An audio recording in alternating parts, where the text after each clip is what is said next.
Assalamualaikum. Today I start chapter number 1, computer system. What is computer? Computer क्या है? Computer एक electronic device है जो डाटा को एक्सेप्ट करता है from the users and provide करता है उसका आउटपुट. ये एक मशीन है जो परफॉर्म करती है कैलकुलेशंस के ऊपर. Evolutions of computer. कंप्यूटर का एवोल्यूशन कब हुआ? 1930s में. कंप्यूटर कौन सी लैंग्वेज यूज़ करता है? Binary language. फॉर एग्ज़ाम्पल, मुझे कोई भी कंप्यूटर का डाटा प्रोवाइड करना है कंप्यूटर में, वो कोई भी लैंग्वेज में हो सकता है, लेकिन कंप्यूटर उसको कौन सी लैंग्वेज में रीड करेगा? वो है बाइनरी लैंग्वेज. बाइनरी लैंग्वेज कौन सी होती है? 0 and 1. 0 and 1 की लैंग्वेज में कंप्यूटर के पास डाटा जाएगा और कंप्यूटर उस पर रीड करके उस पर परफॉर्म करेगा कैलकुलेशन और हमें प्रोवाइड कर देगा उसका output result. Early calculating device. Starting में जो कैलकुलेटिंग डिवाइस डेवलप की गई कंप्यूटर में कौन कौन सी हैं? एबेकस हो गई, Napier bone, sliding rule, calculating clock, pascaline, Leibniz wheel, arithmometer difference and analytical engine, census calculator. ये सारी क्या हैं? Calculating device. कैलकुलेटिंग डिवाइस कौन सी हैं? ये सारी सी कैलकुलेटिंग डिवाइस हैं. कैलकुलेटिंग का मतलब क्या है? किसी भी चीज़ के ऊपर परफॉर्म करेंगे plus minus division and multiplication. ये सब कैलकुलेशन के परफॉर्म के रूल्स हैं. ये सारे को कौन कौन से डिवाइसेस पर परफॉर्म होते थे, ये सारे डिवाइसेस के नेम हैं. ये सारी डिटेल हम कहाँ पढ़ चुके हैं? क्लास 6 में, चैप्टर नंबर 1 में. इसी तरीके से कंप्यूटर की जो एवोल्यूशंस हैं इसको कैटेगराइज कर दिया है जनरेशन्स में. जो page number 1 at the bottom में लिखा हुआ है, first generation computer, second generation. Generations का मतलब क्या है? जनरेशन्स में एक टाइम पीरियड गिवन होता है कि कब से कब तक स्टार्ट हुआ और एंड कब हुआ. स्टार्टिंग में फर्स्ट जनरेशन कंप्यूटर में कौन सी चीज़ इस्तेमाल की गई? बेस क्या थी उसमें? वो है vacuum tube based computer. Diagram भी बनी हुई है. स्टार्टिंग में जो कंप्यूटर आया वो वैक्यूम ट्यूब बेस्ड कंप्यूटर था. सेकंड जनरेशन, इसका टाइम पीरियड अलग है. जब फर्स्ट जनरेशन का टाइम पीरियड एंड हुआ तो सेकंड जनरेशन का टाइम पीरियड स्टार्ट हुआ. तो वो कौन सा स्टार्टिंग पॉइंट इसका बेस था? ट्रांजिस्टर आ गया था. वैक्यूम ट्यूब पुराना हो गया, ट्रांजिस्टर जो था वहाँ पे इंट्रोड्यूस हो गया. वो है सेकंड जनरेशन कंप्यूटर. इसी तरीके से पेज नंबर 2 पे आ गए हैं थर्ड जनरेशन कंप्यूटर. सेकंड के बाद थर्ड जनरेशन कंप्यूटर आ गया जिसमें क्या चीज़ इस्तेमाल की गई? Integrated circuit based computer. इसी तरीके से fourth generation computer and fifth generation computer. Fifth generation computer is the modern computer कहलाता है ये फिफ्थ जनरेशन, जिसमें आर्टिफिशियल इंटेलिजेंस यूज़ किया जाता है. मतलब कंप्यूटर को हमने एक टास्क परफॉर्म करने के लिए कह दिया, उसमें सब कुछ सेट कर दिया उसका टास्क, और वो आर्टिफिशियल इंटेलिजेंस के ज़रिए वो अपना टास्क कंप्लीट करता चला जाएगा जब तक हमने उसकी रेंज प्रोवाइड की गई होगी. सही है. इसी तरीके से क्लासिफिकेशंस पे आ जाए. कंप्यूटर की क्लासिफाइड कितने टाइप्स में होता है? कंप्यूटर आज generally classified on the basis of their size and speed. Size और स्पीड के ऊपर डिपेंड है क्लासिफिकेशन ऑफ कंप्यूटर. सबसे पहले कौन सा कंप्यूटर है? Micro computer. इसका साइज़ और स्पीड क्या है? सबसे कम होगा. सही है. इसके बाद आया mini computer. Main frame computer से बड़ा कंप्यूटर सुपर कंप्यूटर है. माइक्रो कंप्यूटर और मिनी कंप्यूटर वो कौन सा कंप्यूटर है जो हम अपने अमूमन घर में यूज़ करते हैं. सही है. Main frame computer, super computer, ये कौन सा कंप्यूटर है? ये ऐसे कंप्यूटर हैं जो इंडस्ट्रीज़ वगैरह में यूज़ किए जाते हैं. सही है. 1.4 functional components of computer. The various functional components of a computer are input device, central processing unit, CPU.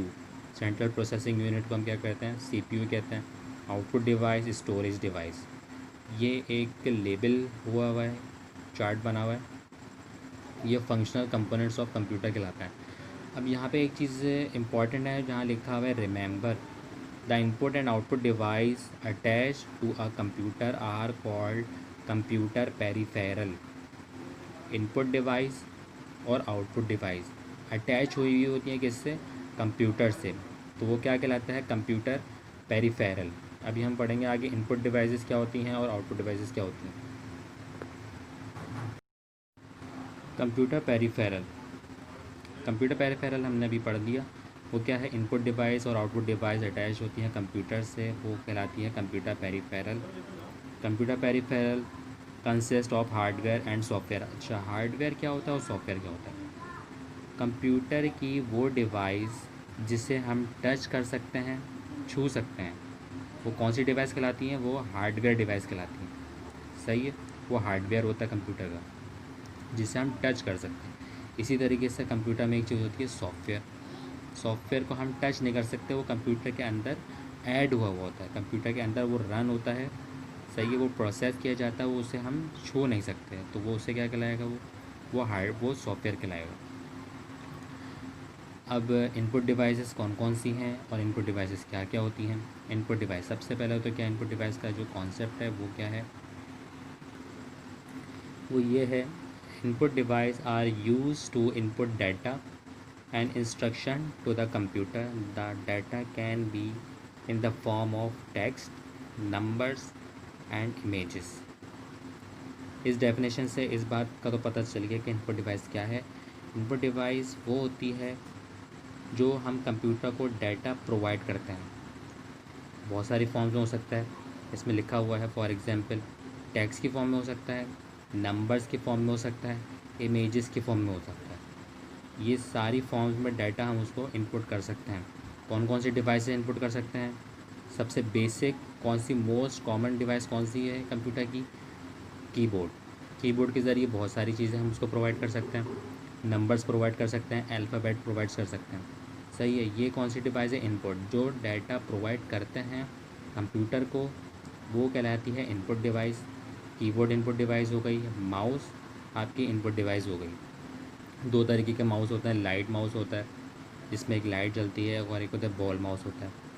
अब इसमें एक माउस की डायग्राम बनी हुई है, स्क्रॉल माउस। स्क्रॉल माउस में एक व्हील है जिससे आप अप एंड डाउन कर सकते हैं। सही है, ये भी क्या है? इनपुट डिवाइस है। कोई भी फ़ोल्डर को ओपन करने के लिए मुझे किस चीज़ की ज़रूरत पड़ेगी? माउस की ज़रूरत पड़ेगी। माउस से मैं क्या करूँगा? उसको उसको इंस्ट्रक्शंस दूंगा कि इस फ़ोल्डर को जाके ओपन करना है, तो इंस्ट्रक्शन दे रहा हूँ ना। इसका मतलब डाटा को मैं इनपुट कर रहा हूँ कि इस जगह पे जाके इस फ़ोल्डर को ओपन करना है, इंस्ट्रक्शन दे रहा हूँ। तो माउस के ज़रिए भी इंस्ट्रक्शन दे सकता हूँ। थर्ड डिवाइस कौन सी है? Track ball. ट्रैक बॉल भी माउस की तरह है, वो लैपटॉप में यूज़ होता है। तो अभी तो लैपटॉप में पूरे एक सेंसर, आपका एक बॉक्स बना हुआ था जिससे आपको माउस यूज़ कर सकता है उसमें। इसके अलावा पहले जो लैपटॉप होते थे उसमें एक आपका ट्रैक बॉल होती थी, बॉल के ज़रिए आप क्या कर सकते थे? उसके माउस को यूज़ कर सकते थे। इसी तरीके से माउस को क्या इंस्ट्रक्शन देते थे, कौन सा फोल्डर ओपन करना है, क्या क्लोज़ करना है, लेफ़्ट मूव करना है, right, up and down, forward, backward. ये सारी चीज़ें क्या है? ट्रैक बॉल से यूज़ कर सकते हैं। जॉयस्टिक सिर्फ और सिर्फ आपके लिए किस चीज़ के लिए? You can play video game using a joystick. It allows to move the object quickly on the screen. Video gaming के लिए आप क्या चीज़ यूज़ कर सकते हैं? जॉयस्टिक। वो आपकी क्या है? इनपुट डिवाइस है। आप गेम में जो भी आपको कोई सा भी गेम खेल रहे हैं, वो आप क्या कर रहे हैं? उसमें आप उसको इनपुट प्रोवाइड कर रहे हैं, इंस्ट्रक्शन प्रोवाइड कर रहे हैं। आपको लेफ़्ट मूव करना है, राइट मूव करना है, ये सारी क्या इंस्ट्रक्शंस हैं। डेफिनेशन में जैसे लिखा था, input data and instruction to the computer. Fourth क्या है? Light pen. लाइट पेन क्या है? आजकल तो देखते हैं हम टच स्क्रीन मोबाइल, तो टच स्क्रीन पे जो चीज़ हम टच कर रहे हैं वो क्या है? इंस्ट्रक्शन दे रहे हैं ना, वो टच है। इसी तरीके से एक लाइट पेन होता था जो किससे अटैच होता था? एक वायर से अटैच होता था।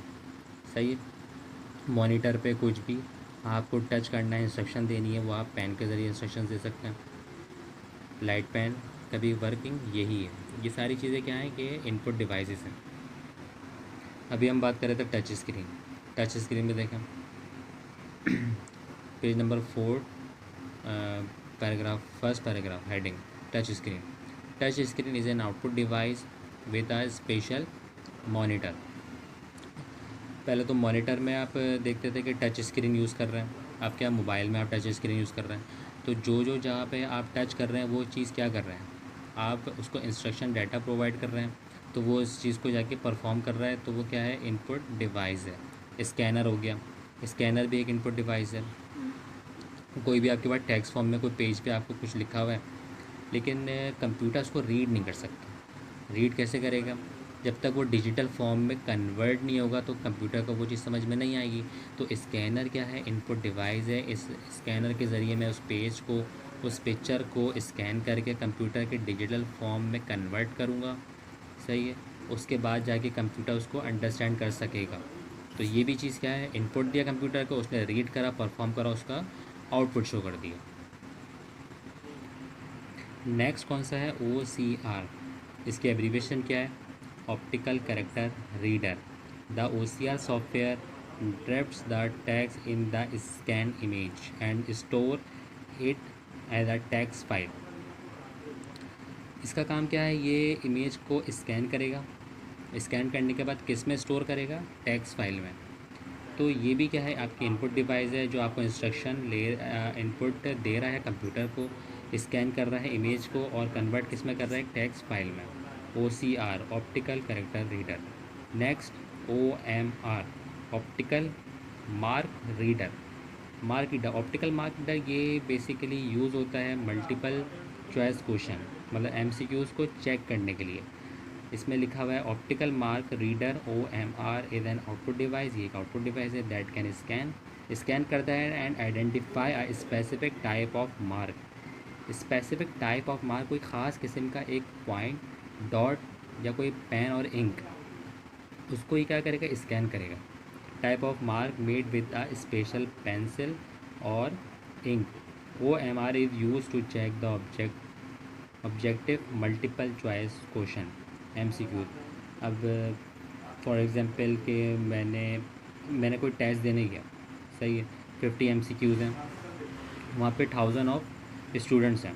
अब वहाँ पे जो भी मैंने MCQs का मल्टीपल चॉइस क्वेश्चन का जो भी सही आंसर था ABCD, इनमें से फॉर एग्ज़ाम्पल A सही था, तो मैंने वहाँ पे क्या करा, A को डॉटेड फिलअप कर दिया सर्कल में। अब सेकंड MCQs में आया तो उसमें B था, इसी तरीके से 50 MCQs मैंने फ़िलअप कर दिए। अब इस मशीन में उस पेपर को मैं, जिसमें मैंने MCQs को मैंने फ़िलअप करा, उसको मैंने उस मशीन में डाल दिया। तो वो मशीन क्या करेगी, OMR ऑप्टिकल मार्क रीडर उस डॉटेड पॉइंट को सिलेक्ट कर लेगी कि फ़र्स्ट MCQs का ऑप्शन मैंने सही करा या नहीं। तो वो उसको सिर्फ़ और सिर्फ इंक और पेंसिल उसी को रीड करेगी, उसको स्कैन करेगी और उसमें क्या करेगी, मेरे चेक कर देगी कि मैंने वो सही करा है या नहीं। तो इसका काम सिर्फ और सिर्फ ये होता है। तो ये भी इसी तरीके से इनपुट डिवाइस हुई। MICR magnetic ink character recognition. MICR is a technique that user special magnetic ink that can be magnetized and then read by magnetic ink character reader. It is used to read bank checks. साफ पता चल रहा है इसमें किस चीज़ को read करेगा ये।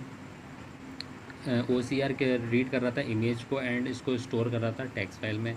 OMR क्या है, OMR एक स्पेशल टाइप ऑफ मार्क को रीड कर रहा था पेंसिल और इंक के डॉटेड पॉइंट को, जिससे उसका रिज़ल्ट वो मुझे प्रोवाइड कर रहा था बाद में। MICR ये बैंक चेक्स को रीड करेगा। बैंक चेक्स, जो भी बैंक का चेक होता है उसके ऊपर एक कोडिंग में एक नंबर लिखा होता है, सिर्फ और सिर्फ ये MICR उसको बैंक के चेक्स को रीड करेगा। तो ये इसी तरीके से ये भी एक आपका इनपुट डिवाइस ही कहलाएगा। अब आ जाए bar code reader. Bar code reader अक्सर मॉल्स वगैरह में जो भी चीज़ हम ख़रीदते हैं तो कैश काउंटर पे जाके जब हम उसकी बिलिंग करवाते हैं तो वो उस पर हर किसी एक पॉइंट पे उसके प्राइस नहीं लिखे हुए, कहीं कहीं उसका एक बार कोड होता है। बार कोड के अंदर उसके सारी चीज़ मौजूद होती है कि ये चीज़ क्या है, प्रोडक्ट का नाम क्या है, प्रोडक्ट की प्राइस क्या है, क्वांटिटी कितनी है, क्वालिटी उसकी क्या है, ये सारा बार कोड के अंदर छुपा हुआ होता है। बार कोड हम नहीं पढ़ सकते, लेकिन सिर्फ और सिर्फ कौन सी चीज़ पढ़ सकती है, वो आपका कंप्यूटर पढ़ सकता है। बार कोड का जो स्कैनर है वो आपका इसको स्कैन करके कंप्यूटर में आपका उसका डाटा प्रोवाइड कर देता है।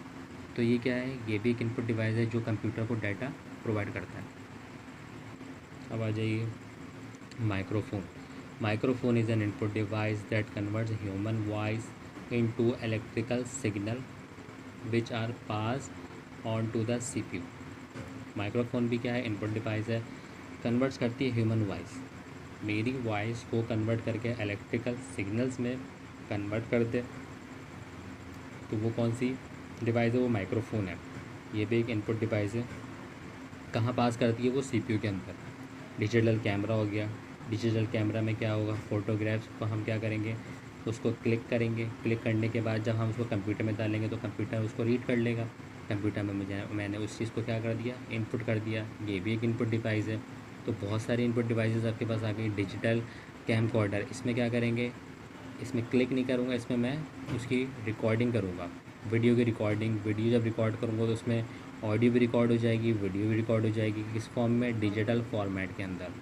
After transferring this video file to the computer it can be view using software. Software की मदद से मैं इसको देख सकता हूँ। अगर उस कंप्यूटर के अंदर सॉफ्टवेयर रीड करने के लिए नहीं है कि कैमकॉर्डर की मैं डिजिटल वीडियो को मैं रीड कर सकूँ, तो ये वीडियो प्रिंट नहीं होगी। अगर सॉफ्टवेयर उसके अंदर मौजूद है तो ये मैं वीडियो को रीड कर सकता हूँ।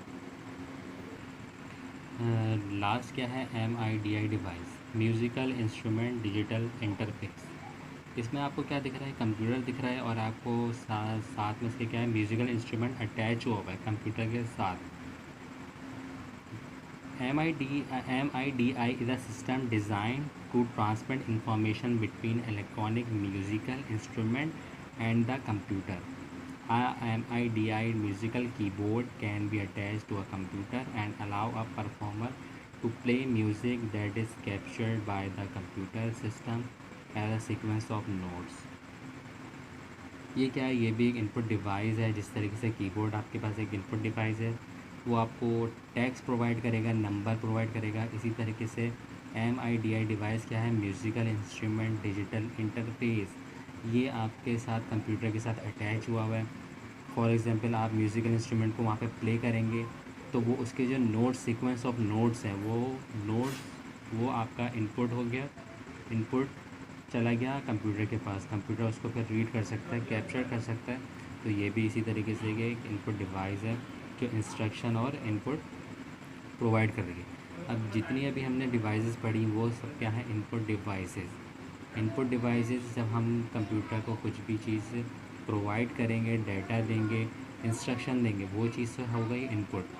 अब उस चीज़ का रिज़ल्ट क्या आएगा, वो भी जो भी रिज़ल्ट आएगा वो क्या होगा, वो होगा आउटपुट।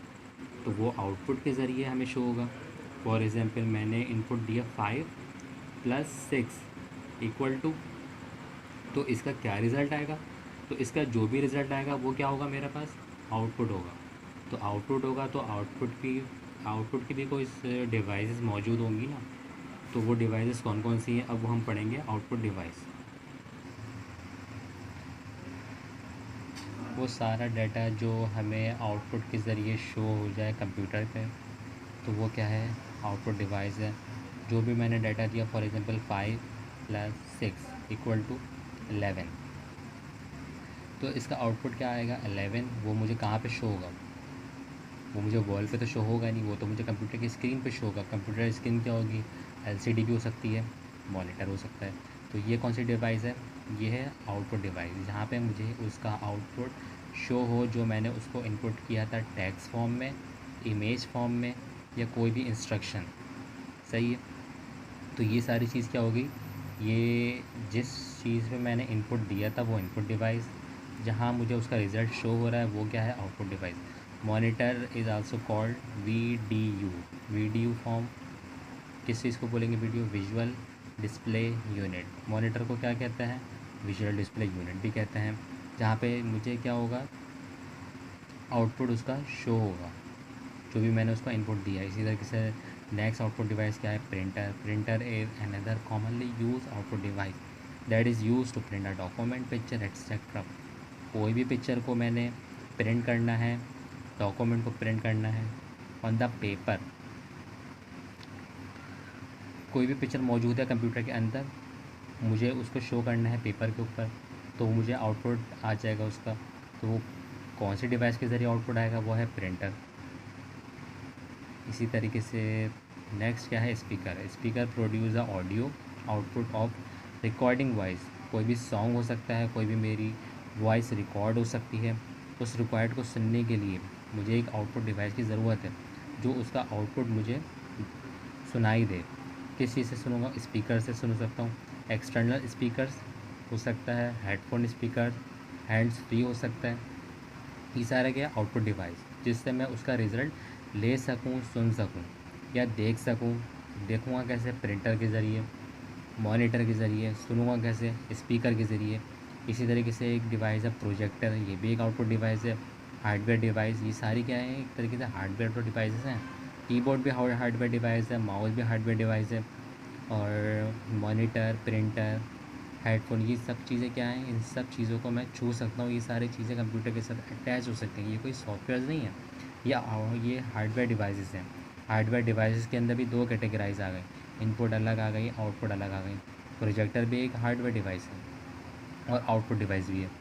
सही है। इससे क्या होगा, इसको मैंने कंप्यूटर के साथ अटैच करा, ये मुझे प्रोजेक्टर एक वॉल पे भी मुझे दिखा सकता है।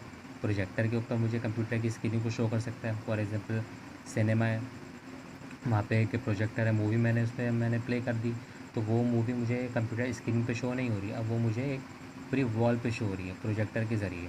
तो आउटपुट बाहर आ रहा है, मैं आउटपुट को देख सकता हूँ। ये कौन सी डिवाइस है, output device. Last output device कौन सी है, plotter. Plotter are use to print high quality and large size graph, table and picture. Unlike a printer, plotter can be use to print on a large size paper. Printer भी क्या है, output device है। वो एक small paper पे मुझे size graph मिल सकता है, टेबल मिल सकता है, टेबल्स पिक्चर्स वगैरह मुझे मिल सकती हैं। लेकिन अगर वही चीज़ मुझे उसका साइज़ बिग साइज़ चाहिए, बड़ा साइज़ चाहिए, लार्ज हो साइज़, तो पेपर भी लार्ज हो, तो उसके लिए मुझे प्लॉटर यूज़ करना पड़ेगा। तो प्लॉटर भी मेरे पास एक आउटपुट डिवाइस है। दो टाइप के प्लॉटर्स होते हैं, फ्लैट बेड प्लॉटर और ड्रम प्लॉटर। दोनों की कैटेगराइज अलग अलग प्लॉटर्स की हैं, लेकिन दोनों का काम क्या है, सेम है। दोनों आउटपुट ही प्रोवाइड करेंगे, इनपुट प्रोवाइड नहीं करेंगे। यहाँ से मैं किसी भी चीज़ को इनपुट नहीं दे सकता, यहाँ से मैं आउटपुट ले सकता हूँ। जहाँ से भी मैं अपना रिज़ल्ट शो ले सकता हूँ। वो कौन कौन सी डिवाइसेस हो गई, वो हो गई आउटपुट डिवाइसेस। तो अभी तक हमने कौन कौन सी चीज़ें पढ़ ली, कंप्यूटर क्या होता है, एवोल्यूशन क्या है कंप्यूटर का, और जनरेशन्स क्या है कंप्यूटर की, और इनपुट डिवाइसेस, आउटपुट डिवाइसेस। अब हम पढ़ेंगे आगे secondary storage. Secondary storage, to store data, program etcetera, you need secondary storage. Media like floppy disk, hard disk, compact disk, DVD, magnetic tape etcetera. Store data का मतलब क्या है, कोई भी डाटा को मुझे स्टोर करना है। स्टोर मतलब डाटा को रखने की जगह, जहाँ पे भी मुझे स्टोरेज चाहिए। मोबाइल्स वगैरह में भी स्टोरेज होती है, हर मोबाइल की एक अलग कैपेसिटी है, स्टोरेज है। बिल्ट इन स्टोरेज होती है, जो मोबाइल की एक अपनी पर्सनल स्टोरेज होती है। और एक्सटर्नल स्टोरेज मुझे मतलब फॉर एग्जांपल अगर मैं कोई मेमोरी कार्ड यूज़ कर लूँ, वो मेरी एक दूसरी स्टोरेज है। इसी तरीके से कंप्यूटर का जो डाटा है उसको मुझे स्टोर करना है। प्रोग्राम है, कोई गेम है, और इसके अलावा कोई म्यूज़िक हो गए, कोई ऑडियो वीडियो, ये सब क्या है, ये कि डाटा है। डाटा को स्टोर करने के लिए मुझे स्टोरेज डिवाइस की ज़रूरत पड़ेगी। तो कौन कौन सी storage device, you need secondary storage media. Secondary storage device कौन सी, लाइक फ्लॉपी। फ्लॉपी होती थी पहले कंप्यूटर, अब तो फ्लॉपी यूज़ नहीं होती। सीडी अभी भी यूज़ होती है। सीडी का मतलब कॉम्पैक्ट डिस्क, इसमें लिखा हुआ है compact disk CD. DVD, magnetic tape और हार्ड डिस्क। अब कौन सी हम ज़्यादातर जो यूज़ करते हैं, सीडी तो यूज़ नहीं कर सकते, कर सकते हैं लेकिन अब हम नहीं करते। अब हम कौन सी डिवाइस यूज़ कर सकते हैं, वो है यूएसबी। यूएसबी है, वो भी क्या है, हमारी स्टोरेज डिवाइस। कोई भी डाटा हम किसी भी आसान तरीके से हमने यूएसबी में हमने कन्वर्ट कर दिया और उसको दूसरे कंप्यूटर में लगा दिया, तो वो भी हमारे पास क्या हो गई, वो भी हमारे पास एक स्टोरेज डिवाइस है, जो आसानी से हमारा कंप्यूटर का डाटा और programs, files, audio video, game, कुछ भी एक्सेट्रा, कुछ भी हम उसको स्टोर कर सकते हैं, वो हमारी सेकेंडरी स्टोरेज डिवाइस कहलाती है। नेक्स्ट टॉपिक क्या है हमारा, कैटेगराइजेशन ऑफ सॉफ्टवेयर। सॉफ्टवेयर क्या है, सॉफ्टवेयर को हम टच नहीं कर सकते। हार्डवेयर का क्या था, हार्डवेयर को हम टच कर सकते हैं। सॉफ्टवेयर कंप्यूटर के अंदर इंस्टॉल किया जाता है। Without software computer is useless.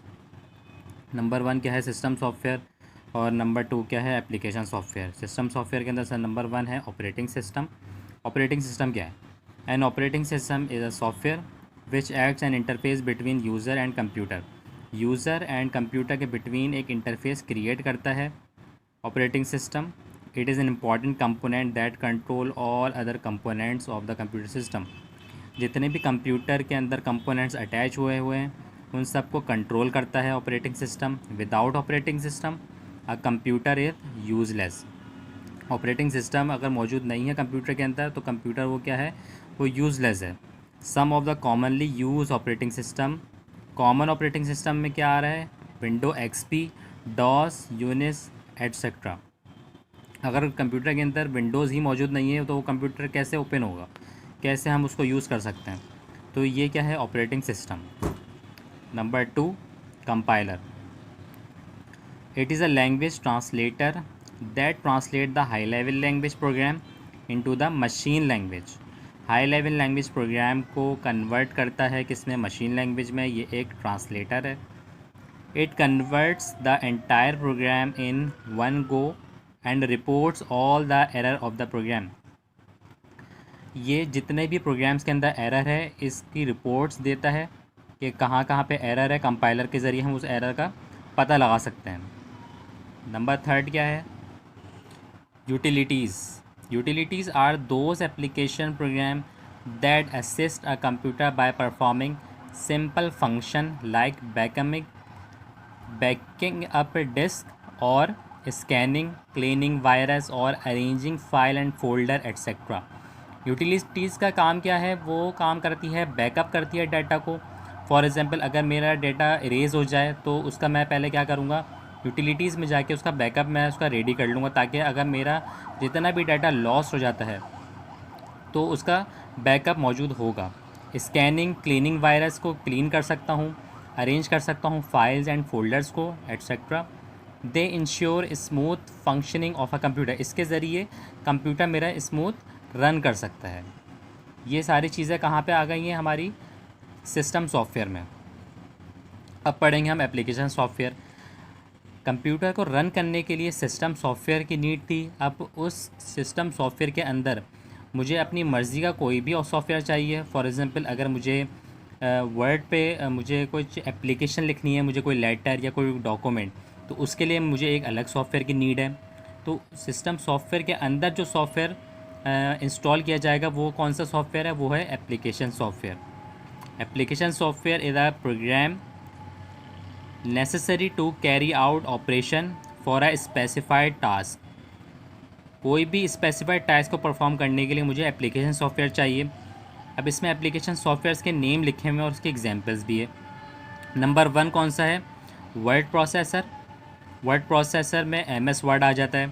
Presentation मुझे तैयार करनी है, फॉर एग्ज़ाम्पल टीचर ने मुझे कहा है कि मुझे इस टॉपिक की कोई प्रेजेंटेशन चाहिए, तो उस प्रेजेंटेशन को मुझे कंप्यूटर में कौन सी सॉफ्टवेयर उसके लिए चाहिए, मुझे उसके लिए चाहिए MS power point. Spreadsheet package, spreadsheet for example मुझे कोई कैलकुलेशन करनी है, मुझे बिल बिल का डाटा निकालना है, या मुझे स्टूडेंट का कुछ डाटा चाहिए नंबर की फॉर्म में, तो वो स्प्रेडशीट पे वर्क करूँगा। वो क्या है, MS एक्सेल। ये सारी चीज़ें मैं आपको क्लास 6 में बता चुका हूँ। MS वर्ड क्या है, MS एक्सेल क्या है और MS पावर पॉइंट क्या है। ये हैं application softwares.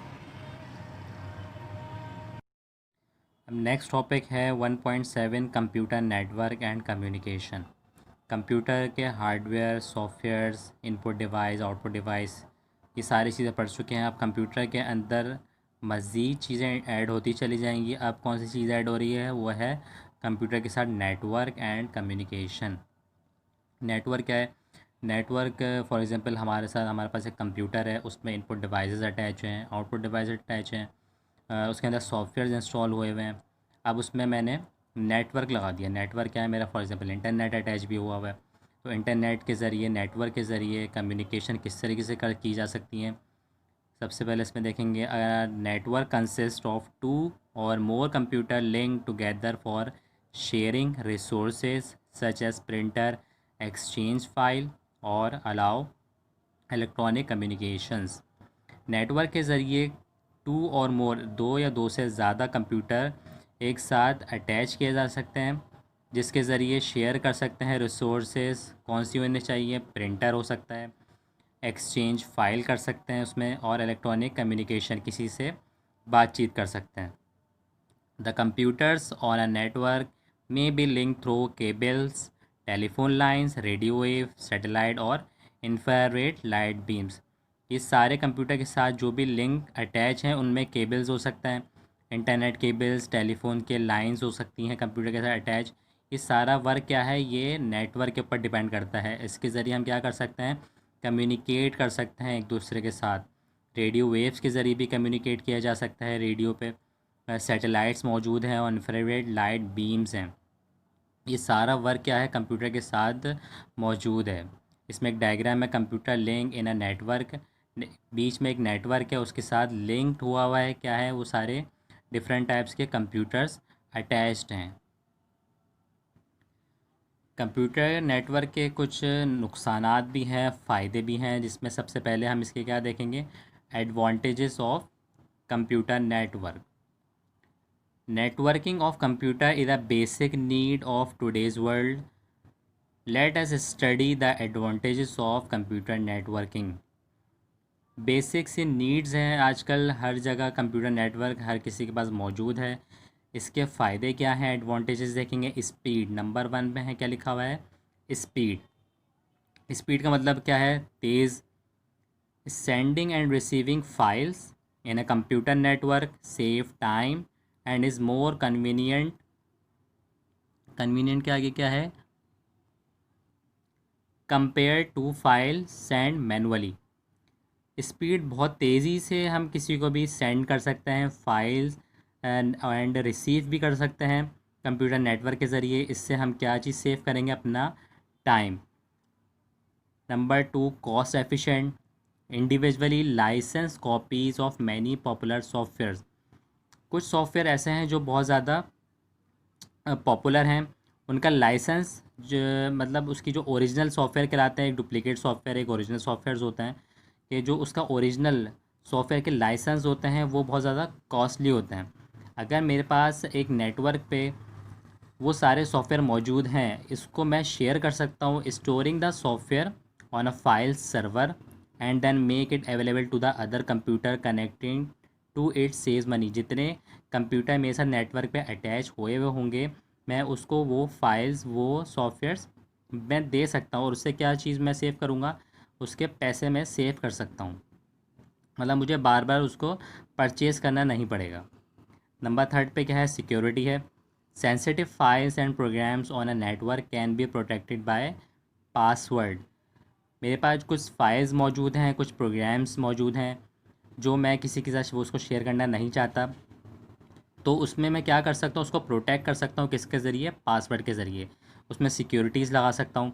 They can be available to authorise user only. जो जिसको मैं उसका पासवर्ड दूंगा सिर्फ वही वो यूज़र उसको एक्सेस कर सकता है, उसको यूज़ कर सकता है, अदरवाइज़ वो पासवर्ड के ज़रिए प्रोटेक्ट किया जा सकता है। नंबर 4 पे क्या है, resource sharing. Resources such as printer, fax machine, scanner and modem can be shared by connecting them in a network. Resource sharing. Resource sharing का मतलब क्या है, मैं किसी को भी शेयर कर सकता हूँ अपनी चीज़ें, किसके ज़रिए, प्रिंटर के ज़रिए, फैक्स मशीन। फॉर एग्जांपल मेरे पास एक डॉक्यूमेंट मौजूद है, एक पेपर में कुछ लिखा हुआ डॉक्यूमेंट है मेरे पास, मैं किसी को देना चाहता हूँ। उस नेटवर्क के साथ जो भी कंप्यूटर अटैच है, फैक्स मशीन के ज़रिए मैं वहाँ तक वो चीज़ पहुँचा सकता हूँ, प्रिंटर के ज़रिए पहुँचा सकता हूँ, स्कैन कर सकता हूँ। ये सारी फाइल्स को मैं शेयर कर सकता हूँ अपने नेटवर्क के ज़रिए।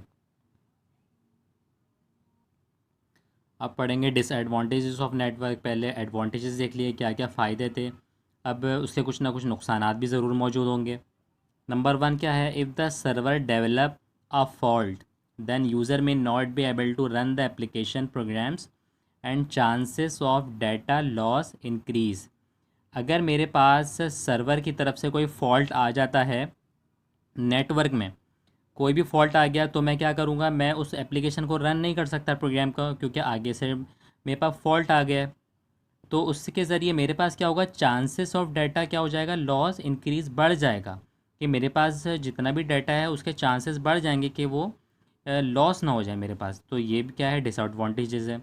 कि आगे अब मैं आगे पढ़ाऊँगा कि सर्वर क्या होता है, यूज़र्स क्या होते हैं। ये पहला पॉइंट इसका यही लिखा हुआ है। सेकंड पॉइंट क्या है, data present in a network is prone to theft और वायरस अटैक। मेरे पास जितना भी डाटा प्रेजेंट में मौजूद है अभी नेटवर्क में, तो वो चोरी भी किया जा सकता है, कोई उसके अटैक कर सकता है, उस डाटा को कोई ना कोई चुरा भी सकता है। तो इसके लिए वायरस, कंप्यूटर में अमूमन आपने देखा होगा कि वायरस आ गया, वायरस आया, मेरी रैम ख़राब हो गई, मेरा जितना भी डाटा मौजूद था फ़ोल्डर्स के अंदर वो सब चला गया, वो सब लॉस हो गया। तो वो क्या होता है, वायरसेस की वजह से वो डाटा लॉस हो जाता है। ये तो इंटरनेट, फॉर एग्जांपल किसी कंप्यूटर में इंटरनेट अटैच हुआ है, तो अगर उसके अंदर एंटीवायरस मौजूद नहीं, मैंने इंस्टॉल किया हुआ एंटीवायरस नहीं है, तो क्या होगा, उसके अंदर वायरस आ जाएगा और जितना भी मेरे पास डाटा है वो सब लॉस हो जाएगा। ये भी एक डिसएडवांटेजेस है इसका। थर्ड पॉइंट क्या है, need to hire professionals to manage the network which is costly. मुझे प्रोफेशनल्स, मुझे नीड होगी, हायर करने पड़ेंगे मुझे प्रोफेशनल्स को जो मेरा नेटवर्क को संभाल सके।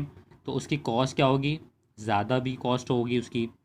फोर क्या है, as traffic increase on a network the performance degrade unless it is design properly. अगर सही तरीके से मैंने अपने नेटवर्क को डिज़ाइन नहीं किया, तो अगर ज़्यादा ट्रैफिक, मतलब बहुत ट्रैफिक का मतलब यहाँ पे कोई रोड का कोई ट्रैफिक नहीं है, यहाँ पे ट्रैफिक उसका बोलेंगे कि फॉर एग्ज़ाम्पल कि मेरे पास ज़्यादा यूज़र्स आ गए इंटरनेट पे। जब ज़्यादा यूज़र आएंगे तो मेरे नेट की स्पीड क्या होगी, स्लो डाउन हो जाएगी, नेटवर्क क्या हो जाएगा, वो परफॉर्मेंस उसकी डिग्रेड हो जाएगी। अगर मेरे पास सही से डिज़ाइन नहीं हुआ, प्रॉपर सिस्टम पूरा मैंने सब कुछ सही से रेडी नहीं किया हुआ, तो वो उसकी परफॉर्मेंस डिग्रेड हो जाएगी और ट्रैफिक के ज़रिए नेटवर्क स्लो डाउन हो जाएगा। ये भी इसके डिसएडवांटेजेस है। लास्ट क्या है, it becomes difficult to manage when the number of computer in network increase. ये वही पॉइंट है कि ज़्यादा numbers of users, numbers of computers अगर इसके साथ अटैच हो जाएंगे तो उसकी क्या होगा, इसको मैनेज करना डिफ़िकल्ट हो जाएगा। नेक्स्ट टॉपिक है 1.8 basic component of a network. The different component listed here are required to connect computer in a network. इस डायग्राम में आपको दिख रहा है एक सर्वर है, सर्वर के साथ 3 वर्क स्टेशन है। वर्क स्टेशन क्या है, ये हमारे यूज़र्स हैं। Server is a computer that manage the network resources, softwares and files. Server किस चीज़ को मैनेज करेगा, नेटवर्क रिसोर्सेज को मैनेज करेगा, सॉफ्टवेयर्स को एंड फाइल्स को। It's normally dedicated, that is it perform no other task except the allocated task. Server manage करेगा resources को, नेटवर्क जहाँ से नेटवर्क मौजूद है, नेटवर्क आ रहा है, उस रिसोर्सेज को मैनेज करेगा, सॉफ्टवेयर्स को, फाइल्स को। It performs no other task, कोई भी टास्क ये परफॉर्म नहीं करेगा। जो टास्क इसे कहा गया है सिर्फ और सिर्फ ये वही टास्क को परफॉर्म करेगा। ये क्या है, सर्वर है। सर्वर के साथ यूज़र्स अटैच होंगे। अब आएंगे वर्क स्टेशन। सर्वर था, सर्वर के साथ अटैच होता है work station. Work station is a computer intended for individual use in a network. अलग अलग यूज़र्स है जो भी होते हैं वो इंडिविजुअल कहलाता है, यूज़ करते हैं नेटवर्क को। It is like a personal computer, ये एक पर्सनल कंप्यूटर होता है। सर्वर जो है वो एक पर्सनल कंप्यूटर नहीं होता, वो एक सर्वर है, उसके साथ बहुत सारे कंप्यूटर अटैच हुए हुए होते हैं। जो अटैच हुए हुए होते हैं कंप्यूटर उन्हें वर्क स्टेशन कहते हैं और पर्सनल कंप्यूटर कहते हैं। Except that it is connected to other computer and the server. इसका काम क्या है, ये सर्वर के साथ जो भी नेटवर्क मेरे पास मौजूद है, आ रहा है, इंटरनेट है, फॉर एग्ज़ाम्पल कोई भी नेटवर्क है, वो मैं यूज़ कर सकता हूँ। जो वर्क स्टेशन या कंप्यूटर सर्वर के साथ अटैच है सिर्फ वही उसकी फ़ाइल्स को एक्सेस कर सकता है। अदरवाइज़ कोई दूसरा कंप्यूटर अगर उस नेटवर्क के साथ अटैच नहीं है तो वो उस फाइल को एक्सेस नहीं कर सकता। फॉर एग्ज़ाम्पल मेरे पास एक घर में कंप्यूटर है, अगर वो किसी नेटवर्क के साथ अटैच नहीं है तो मैं उससे कोई फ़ाइल शेयर नहीं कर सकता, कोई फ़ाइल को, कोई सॉफ्टवेयर या फाइल फ़ोल्डर को मैं उसके साथ एक्सेस नहीं कर सकता जब तक वो नेटवर्क के साथ, सर्वर के साथ अटैच ना हो। इसके बाद थर्ड क्या है, नेटवर्क इंटरफेस कार्ड। ये क्या है, network interface card is a piece of hardware place inside the system unit. ये एक हार्डवेयर है, एक तरीके से एक हार्डवेयर का एक पीस कह लो इसको। Place inside the system unit, कहाँ लगता है ये system unit, for example CPU के अंदर लगता है। It is design to allow computer to communicate over a network के साथ कम्युनिकेट करने के लिए इस कार्ड को लगाना पड़ता है कंप्यूटर में। It provides physical access to a medium. ये प्रोवाइड करेगा physical access to a medium.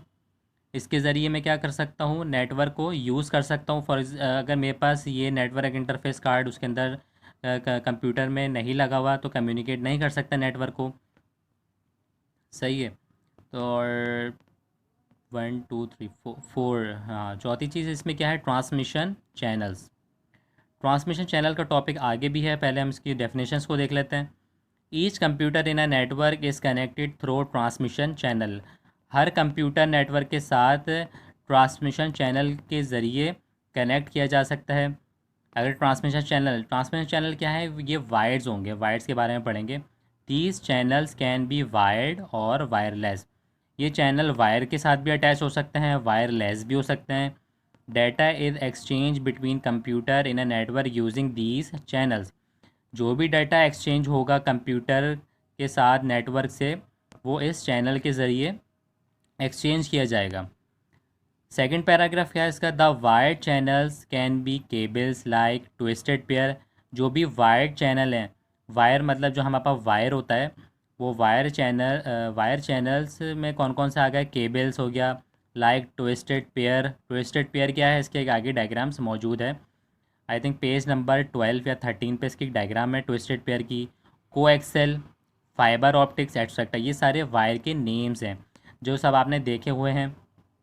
The wireless channel can be through satellite using microwave, radio wave etcetera. You will learn more about them later in this chapter.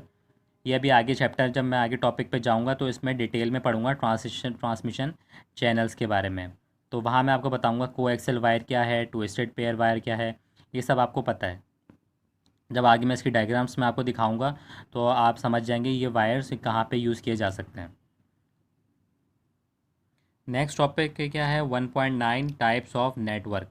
Network की types कौन कौन सी types हैं, local area network और wide area network, लैन और van. इसमें difference क्या है, या और ये चीज़ होती क्या है।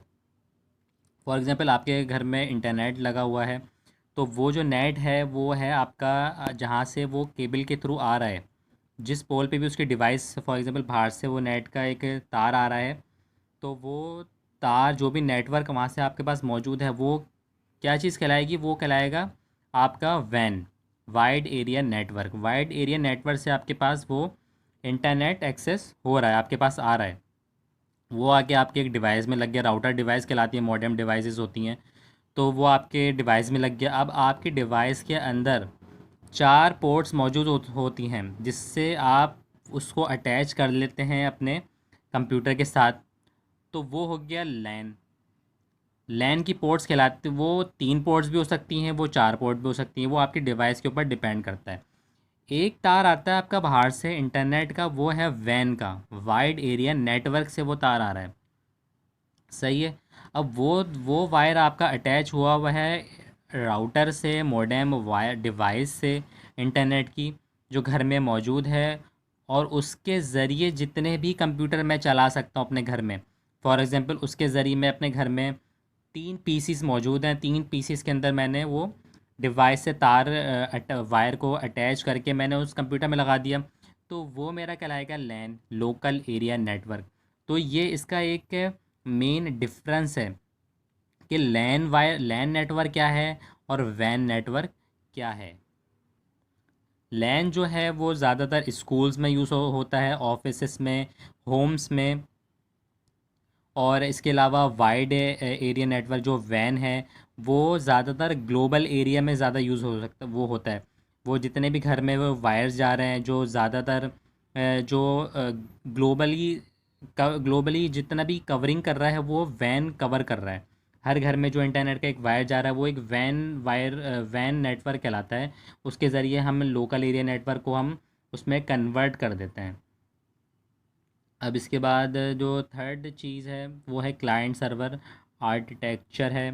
क्लाइंट सर्वर आर्किटेक्चर क्या है, इसकी एक डायग्राम मौजूद है पेज नंबर 11 में, वहाँ पे हम लोग इसको डायरेक्ट देखेंगे। इस डायग्राम में ईज़िली समझ में आएगा कि क्लाइंट सर्वर आर्किटेक्चर क्या है। ये एक आर्किटेक्चर नज़र आ रहा है आपको कि एक सर्वर मशीन है। सर्वर मशीन काफ़ी महंगी मशीन है, हर कोई इसको अफोर्ड नहीं कर सकता, और ये कोई हो घर वगैरह में नहीं होती।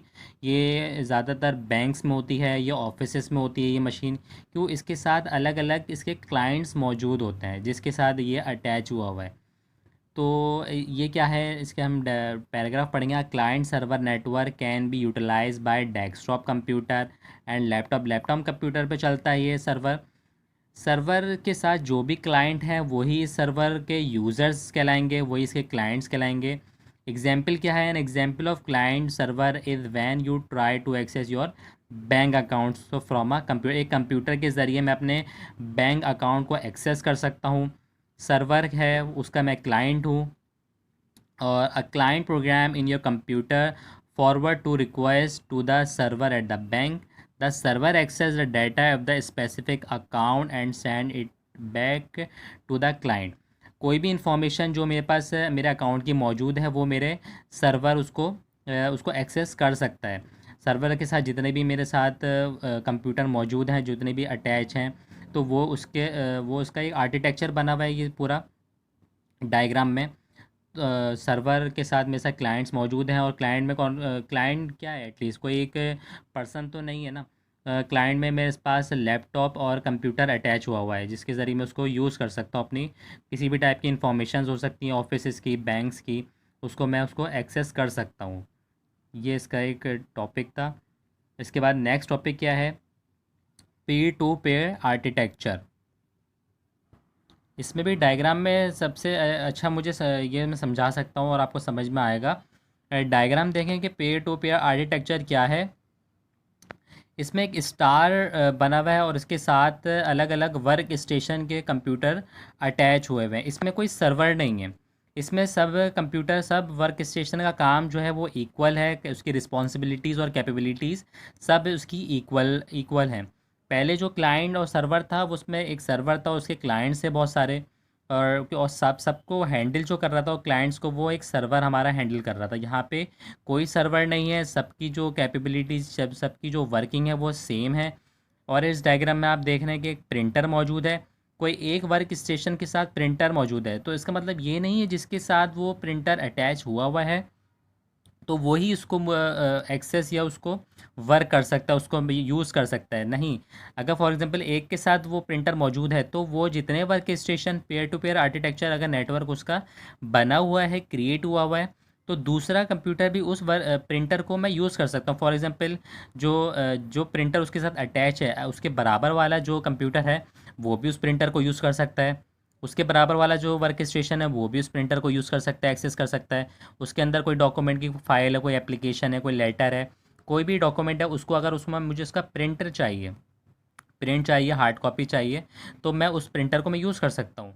ज़रूरी नहीं है कि जो प्रिंट, एक अलग से प्रिंटर उसमें लिखा हुआ भी है इस पैराग्राफ में, the work station are connected to each other but do not have a server. Server नहीं है, सब कनेक्टेड ईच अदर है, एक दूसरे के साथ अटैच हुए हुए हैं। Files can be shared between work station. Files को मैं शेयर कर सकता हूँ वर्क स्टेशन के ज़रिए। And printer connected to one work station can be access by other work station.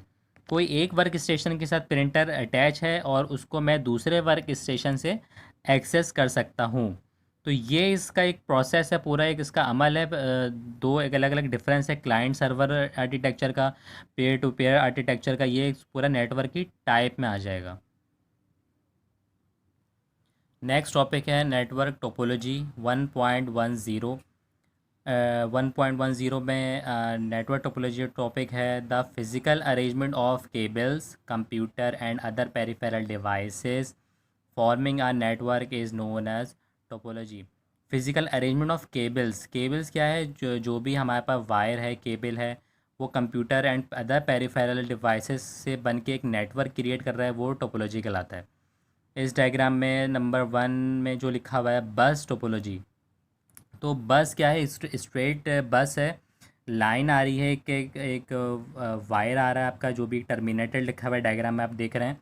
तो ये एक बस की बस नाम दिया है इसका, बस टोपोलॉजी, जिसके अंदर टोपोलॉजी में बहुत सारे केबल्स, वायर आ रहे हैं। जो किसके साथ अटैच हुए हुए हैं, आपके कंप्यूटर के साथ अटैच हैं। बस topology is made up of men single cable. एक मेन सिंगल केबल आ रही है जिसका एंड्स में क्या लिखा हुआ है, टर्मिनेटर, जहाँ से वो सिंगल केबल आ रही है और जिसके साथ बहुत सारे कंप्यूटर अटैच हैं, वो बस टोपोलॉजी कहलाएगी। अगर एक सिंगल लाइन के साथ एक अटैच है, अगर एक अलग अलग लाइंस हैं तो वो कुछ और कहलाएगा, वो नेक्स्ट पेज पे हम देखेंगे वो क्या चीज़ कहलाएगी। लेकिन एक men single cable with terminator on both ends, दोनों एंड से जो एक सिंगल केबल आ रहा है उसके साथ जो कंप्यूटर अटैच हैं नेटवर्क के ज़रिए, वो बस टोपोलॉजी कहलाएगा। सही। Computer and other devices including server are connected to this linear cable. Linear मतलब एक केबल के साथ अगर अटैच है, आपका सर्वर भी है, आपका उसके साथ अदर डिवाइसेस भी अटैच हैं और एक दूसरे के साथ क्या कर रहे हैं, कम्युनिकेट कर रहे हैं, एक दूसरे के साथ एक अटैचमेंट है उसकी, तो वो एक बस टोपोलॉजी कहलाएगी। जो डायग्राम है, डायग्राम से ज़्यादा समझ में आएगा, जब भी मैं बार बार डायग्राम का बता रहा हूँ, डायग्राम को देख के ज़्यादा समझ में आएगा कि ये बस टोपोलॉजी कहलाएगा। अब जो नेक्स्ट हम पढ़ेंगे वो क्या है, पेज नंबर 12 पे आइए, स्टार टोपोलॉजी। पहले कौन सा पढ़ा हमने, बस टोपोलॉजी, जिसमें एक सिंगल मेन लाइन थी। अब इसमें क्या है कि स्टार स्टार फॉर्म में बना हुआ है, डायग्राम में ज़्यादा अच्छा समझ में आएगा। डायग्राम में क्या है, एक डिवाइस है, डिवाइस के साथ डिफरेंट टाइप्स के जो कंप्यूटर हैं वो अटैच हुए हुए हैं। इसकी डेफिनेशन क्या है, star topology is the most commonly use topology here all the work station are connected to a central connection point called a hub. जितने भी वर्क स्टेशन हैं, जितने भी मेरे पास कंप्यूटर हैं, वो अटैच हैं एक सेंट्रल कनेक्शन पॉइंट से, जिसे हम क्या कहते हैं डिवाइस को, उसका नाम है hub. Any data that is send to other computer first go to the central hub. कुछ भी डाटा अगर मुझे अपने कंप्यूटर को सेंड करना है तो सबसे पहले वो कहाँ जाएगा, सेंट्रल हब डिवाइस में जाएगा, and from there it redirected to the destination computer. उसके बाद अगर मैं चाहूँ, मैं किसी भी एक वर्क स्टेशन में उसको डाटा को प्रोवाइड करना चाहता हूँ तो मैं उसको वहाँ से कर सकता हूँ। तो ये है कहलाएगा स्टार टोपोलॉजी, स्टार फॉर्म में बना हुआ होगा। बस में क्या होगा, एक सिंगल लाइन में होगा जिसके साथ एक केबल होगी, एक सिंगल लाइन, उसके साथ साथ जाके कंप्यूटर अटैच होंगे एक लाइन बाय लाइन से। स्टार फॉर्म में क्या होगा, एक सेंट्रल हब डिवाइस है, उसके साथ मेरे पास वो चीज़ें डिफरेंट टाइप्स के वर्क स्टेशन अटैच हैं। ये सब चीज़ें क्या है, नेटवर्क के अंदर आ रही हैं। अब इसके बाद जो नेक्स्ट है वो कौन सा है, रिंग टोपोलॉजी। रिंग में क्या होगा, रिंग से आपको पता है एक रिंग, सिंगल एक रिंग है। स्टार का फॉर्म आपको पता है, स्टार किस चीज़ का होता है, बस ये सब चीज़ें बता दी। अब रिंग में क्या होगा, in a ring topology every work station has exactly two neighbours from communication purpose, all messages travel through a ring in the same direction. सारे कंप्यूटर आपके एक रिंग फॉर्म में आपके साथ अटैच हुए हुए हैं। जो भी एक मैसेज मुझे ट्रांसफ़र करना है वो फ्लो ऑफ मैसेज, जैसे डायग्राम में लिखा है फ्लो ऑफ मैसेज। अगर एक कंप्यूटर ने एक मैसेज ट्रांसफ़र करा है दूसरे कंप्यूटर को, तो वो एक फ़्लो के फॉर्म में जाएगा, एक पहले इसके पास जाएगा, फिर सेकंड, थर्ड एंड फोर्थ एक रिंग फॉर्म बनाएगा, उसमें जाके और कम्युनिकेट कर सकते हैं एक दूसरे से एक सेम डायरेक्शन में। ये नहीं कि पहले मैंने उसको सेंड करा फिर उसने सामने एक सेंड कर दिया फिर उसके आगे जाके सेंड हो गया, नहीं, पहले फर्स्ट, उसके बाद जो सेकंड है उसके बराबर में, फिर उसी के बराबर में, ऐसे एक रिंग की फॉर्म में एक फ्लो ऑफ मैसेज जाएगा, तो वो एक रिंग टोपोलॉजी कहलाएगा, नेटवर्क। तो ये सारा टॉपिक ये ख़त्म हो गया नेटवर्क का। अब जो टॉपिक स्टार्ट होगा वो ट्रांसमिशन चैनल। जो मैंने आपको ट्रांसमिशन चैनल के बारे में पिछले थोड़ा बहुत बताया था, वायर होते हैं, वायर होता है, वायरलेस होगा, तो ये सारा क्या है, ट्रांसमिशन चैनल्स हैं। अब इसका एक पूरा एक डिटेल में इसको पढ़ेंगे कौन कौन से चैनल्स होते हैं। तो 1.1 types of transmission channels. The medium used for transmission of data between computer in a network is called transmission channel. This channel can be wired or wireless. जो मीडियम यूज़ किया जाता है ट्रांसमिशन और data को provide करने के लिए, for example अगर मेरे पास कोई इंटरनेट का कोई वायर है तो वो वहाँ से जो मेरा इंटरनेट कंप्यूटर में चल रहा है, तो मतलब कुछ तो आगे से डाटा आ रहा है तो इंटरनेट चल रहा है। अदरवाइज़ ऐसे होता है मेरा इंटरनेट एक्सेस मैं नहीं कर सकता अगर मेरे पास वायर नहीं लगा हुआ। तो ये वहाँ से क्या चीज़ आ रही है, वहाँ से मेरे पास वायर के फॉर्म में डाटा आ रहा है, वो मेरा ट्रांसमिशंस के फॉर्म में आ रहा है। वायर में भी हो सकता है, ज़रूरी नहीं कि वायर में ही आएगा, इसके अलावा अगर वायर नहीं लगा तो डाटा मेरे पास नहीं आ सकता, वायरलेस भी हो सकता है डाटा। आगे हम डिटेल में पढ़ेंगे वायर्ड ट्रांसमिशन चैनल कौन कौन से होते हैं, उसके बाद वायरलेस ट्रांसमिशन चैनल पढ़ेंगे। तो पहला कौन सा है, वायर ट्रांसमिशन चैनल। इसमें फर्स्ट डायग्राम जो बनी है वो को एक्सल केबल, जो हमने ट्रांसमिशन चैनल की जो डेफिनेशन पढ़ी थी उसमें को एक्सल केबल लिखा था। It is one of the cheapest and the most commonly use cable and is suitable for transmitting signal of low power over a small distance. It is wisely use in small network cable TV etcetera. आखिर में लिखा है cable TV etcetera. तो ये wire कौन सा wire है जो कम डिस्टेंस स्मॉल डिस्टेंस के लिए यूज़ किया जा सकता है, और ये चीपेस्ट है, बहुत सस्ता कह लो इसको, मोस्ट कॉमनली बहुत ज़्यादा कॉमन है ये, और इसी के ज़रिए यही ऐसा वायर है जो हमारे टीवी के साथ अटैच हुआ होता है। ये वायर है, आगे इसके अंदर एक फ़ाइबर मौजूद होता है। ये सब होके हम इसके आगे एक लीड लगेगी, लीड लग के वो टीवी के अंदर अटैच हो जाएगी, तो हमारे चैनल्स आना शुरू हो जाएंगे। अगर ये लीड नहीं लगी हुई तो चैनल्स नहीं आते। तो इसके अंदर क्या है, डाटा आ रहा है, ट्रांसमिशन चैनल्स का एक डाटा है जो हमें प्रोवाइड कर रहा है। क्या प्रोवाइड कर रहा है, सिग्नल्स प्रोवाइड कर रहा है आगे से, जिसके ज़रिए मैं आगे टीवी पे चैनल्स को देख सकता हूँ। ये कोएक्सियल केबल ये कहलाता है, वायर ट्रांसमिशन है, क्योंकि वायर है। अगर ये वायरलेस नहीं, वायरलेस तो नहीं हो सकता है क्योंकि ये वायर है, तो ये कोएक्सियल केबल है। इसके बाद जो सेकंड है वो twisted pair cable, page number 13 पे है। Twisted pair cable, it consists of two independently insulated wire twisted around one another. The twisting eliminates hindrance of signals due to adjacent pair or other sources. तो ये कौन सा wire है, ये wire है ये वायर तो टीवी में नहीं लगता। तो ये कुछ पुराना वायर है जो कहाँ यूज़ होता है, ये टेलीफोन नेटवर्क में यूज़ होता है। इसके ज़रिए हम एक दूसरे से कम्युनिकेट कर रहे हैं, एक दूसरे के पास जो हमारा वॉइस जा रही है, डाटा जा रहा है। तो ये कौन सा केबल कहलाएगा, ये ट्विस्टेड पेयर केबल वायर कहलाएगा। सेकंड पैराग्राफ में लिखा हुआ है कि older telephone network, it is the least expensive cable. Most network contains some twisted pair cable, however over long distance it does not guarantee data integrity. तो ज़्यादातर ये telephone wire का ही वायर का केबल है, ट्विस्टेड पेयर कहलाता है। Otherwise इसके अलावा क्या है, इसके ये भी एक नेटवर्क हमारा प्रोवाइड करता है, अब ज़्यादा ये यूज़ होता नहीं है। नेक्स्ट क्या है इसके बाद, fibre optic cable. Fibre optic cable ये हमारा कंप्यूटर का जो केबल वायर कहलाता है, कॉपर उसका फाइबर का जो वायर है जो हमारा केबल वायर कहलाता है, तो ये उसमें यूज़ होता है। उसका नाम क्या है, फाइबर ऑप्टिक केबल। ये सारे जितने भी हमने वायर ट्रांसमिशन चैनल जो है उसमें कोएक्सियल केबल आ गया, ट्विस्टेड केबल वायर आ गया, और फाइबर ऑप्टिक केबल, ये तीन किस्म के जो केबल्स हैं ये हमारा वायर्ड में आएगा। इसके अलावा जो अदरवाइज़ हम पढ़ेंगे वो है वायरलेस ट्रांसमिशन चैनल। आजकल जो सबसे ज़्यादा जो यूज़ हो रहा है वो है वायरलेस ट्रांसमिशन चैनल, मतलब वायर के बिना जो हमारा डाटा आता है, जैसे वायरलेस हमारा वाईफाई चल रहा है, तो वो सब क्या है, हमारा कोई तार के ज़रिए तो इंटरनेट हमारे मोबाइल में नहीं चल रहा, वो सब क्या है, वो वायरलेस है हर चीज़। तो नेक्स्ट टॉपिक क्या है इसका, वायरलेस ट्रांसमिशन चैनल, उसमें उसके नेम्स लिखे हुए हैं।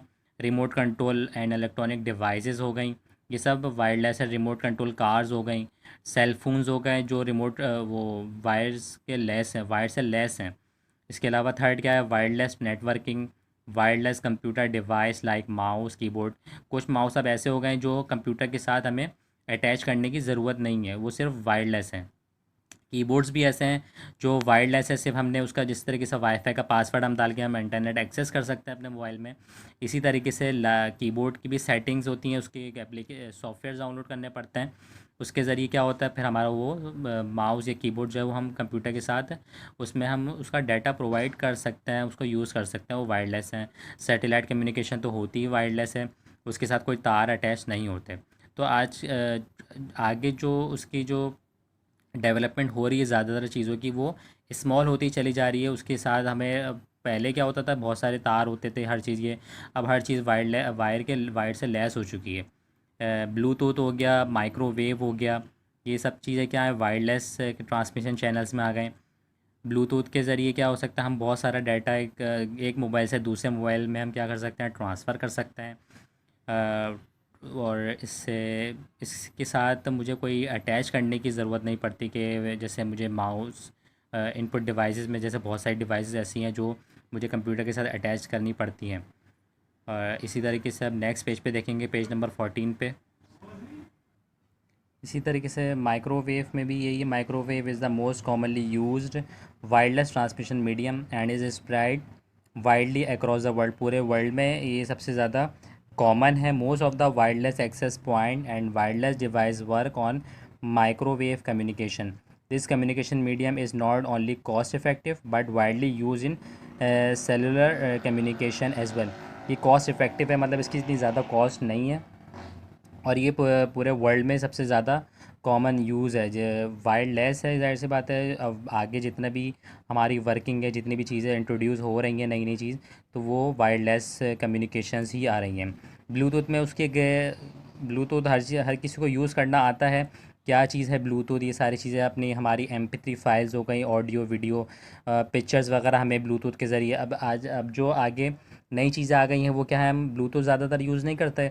अब हम क्या करते हैं, व्हाट्सएप पे हम उस चीज़ों को फ़ाइल को ट्रांसफ़र कर सकते हैं, ज़्यादातर पिक्चर्स को हम ट्रांसफ़र कर सकते हैं, और हमारी ऑडियोज़ हो गई, वीडियोज़ हो गई, और हमारा कोई पर्सनल डाटा है, डॉक्यूमेंट है, कोई भी लेटर, एप्लीकेशन, किसी टाइप का भी डाटा हो सकता है। वो ज़रूरी नहीं है हमें ब्लूटूथ के ज़रिए ही या माइक्रोवेव के ज़रिए वो डाटा जाएगा। वो अदर मैं उसको ईमेल भी कर सकता हूँ। अदरवाइज़ इलेक्ट्रॉनिक ईमेल्स होती हैं, जैसे मेरा कोई अकाउंट है, जीमेल है, ईमेल है, मैं उसको अकाउंट के ज़रिए मैं उस डाटा को ट्रांसफ़र कर सकता हूँ। तो ये सारी चीज़ें मेरी क्या है, वो वायरलेस कम्युनिकेशन है, ट्रांसमिशंस हैं। तो ज़रूरी नहीं है मुझे उसके लिए एक लीड लगानी पड़ेगी, या उसको मेरे पास वो डिवाइस करीब में मौजूद होनी चाहिए। ब्लूटूथ में तो एक उसकी एक रेंज है। मैं ये नहीं कि एक घर से मैं अपने तीसरे घर में या अपने बहुत दूर किसी रिलेटिव को वो फ़ाइल मैं ऑटोमेटिक सेंड कर दूं, तो वो इतनी दूर, उसकी एक रेंज है, उसकी एक लिमिटेड रेंज है। उसमें ब्लूटूथ में लिखा हुआ है, उसमें से पैराग्राफ में, it has normal range of approximately 3 to 300 feet depending on the connected device. जिस डिवाइस से मेरा कनेक्शन हुआ हुआ है, तो मुझे उसकी कनेक्शन रेंज देखनी पड़ेगी कि उसकी रेंज कितनी है। हर डिवाइस की एक अलग अलग रेंज है, तो इसमें एक अप्रॉक्सीमेटली रेंज लिखी हुई है, 3 to 300 feet depending on the connected device. इससे ज़्यादा अगर मैं दूर जाऊँगा तो वो ब्लूटूथ का कनेक्शन लॉस्ट हो जाएगा, और मेरा डाटा वहाँ पे ट्रांसफ़र वो भी जो होगा वो करप्ट हो जाएगा, वो रुक जाएगा।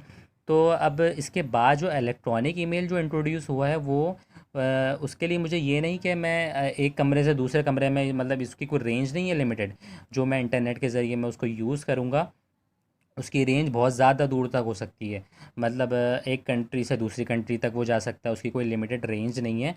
उसकी एक अनलिमिटेड रेंज होती है। मैं ईमेल के ज़रिए कुछ भी अपना डाटा ट्रांसफ़र कर सकता हूँ।